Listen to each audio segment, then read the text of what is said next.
इस बीच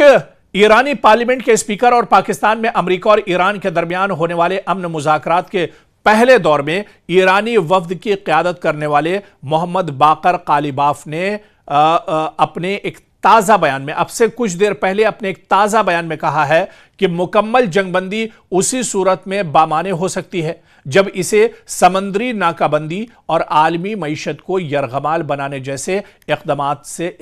से पामाल न किया जाए और तमाम महाजों पर सहूनी जारिहत को रोका जाए। जी हां, सीधे सीधे कालिबाफ ने यह बयान दिया है कि सहूनी जारिहत यानी इजराइल की जो जारिहत है, इजराइल लगातार जहां पर चाहता है जुल्म करता है, जहां पर चाहता है मासूमों का कत्लेआम करता है, लोगों का खून बहाता है, तो जब तक सहूनी रियासत को रोका नहीं जाएगा तब तक ये हालात दरअसल पटरी पर नहीं लौटेंगे, तब तक मशरिक़ वुस्ता में हालात एक तरह से ठीक नहीं होंगे। और अगर मशरिक़ वुस्ता में हालात ठीक करने हैं तो सहूनी जारिहत को दरअसल रोका जाना चाहिए। और इसके लिए कालिबाफ ने यह कहा है कि तमाम ममालिक को एकजुट होकर इजराइल को रोका जाना चाहिए। यह दरअसल बहुत बड़ा बयान है जो ईरान के स्पीकर की तरफ से आया है।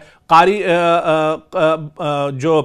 कालिबाफ हैं उनकी तरफ से यह बड़ा बयान आया है और उन्होंने इस बयान में साफ साफ कहा है कि तमाम महाजों पर सहूनी जारिहत को रोका जाए, तभी यह मसला एक तरह से हल हो सकता है। उनका एक्स पर जारी अपने बयान में उन्होंने मजीद कहा कि ऐसी सरीह खिलाफ वर्जियों की मौजूदगी में अबनाए हुर्मुज को दोबारा खोलना मुमकिन नहीं। ईरानी पार्लियामेंट के स्पीकर बाकर कालिबाफ ने अपने बयान के आखिर में कहा कि फौजी जारिहत के जरिए अपने अहदाफ हासिल नहीं किए जा सके और ना ही धौंस से यह मुमकिन होगा। आगे बढ़ने का वाहिद रास्ता ईरानी कौम के हुकूक को तस्लीम करना है। तो कालिबाफ ने यह भी कहा कि ईरानी अवाम के जो हुकूक हैं उन्हें तस्लीम किया जाए, उन्हें माना जाए, तभी यह मसला एक तरह से हल हो सकता है। यानी यहां पर ईरान के पार्लियामेंट के स्पीकर कालिबाफ का सीधा सीधा यह कहना था कि ईरान की जो शर्तें हैं उन शर्तों को जब अमेरिका मान लेगा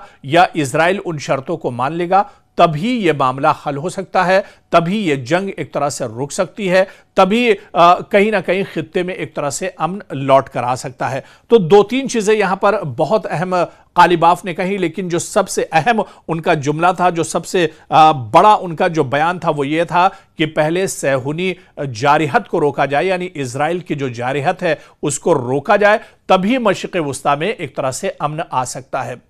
माहिरीन का ये भी मानना है कि मशरिक़ वुस्ता में दरअसल हालात पटरी पर जब ही लौटेंगे या तो इजराइल को बड़े पैमाने पर इजराइल पर हमले किए जाए या फिर इजराइल मशरिक़ वुस्ता से जो बड़े ममालिक उसके मिशन में जो रोड़े हैं, चाहे उसमें ईरान हो, चाहे उसमें तुर्की हो, चाहे पाकिस्तान हो, इन ममालिक को अगर इजराइल अमेरिका के जोर से ख़त्म कर लेता है फिर मशरिक़ वुस्ता में हालात बेहतर हो सकते हैं, क्योंकि पूरा जो मशरिक़ वुस्ता है इस पर इजराइल का एक तरह से कब्जा हो जाएगा। लेकिन अगर इजराइल को अगर मशरिक़ वुस्ता में हालात बेहतर करने हैं तो इजराइल की जारिहत को रोकना होगा और इजराइल को इस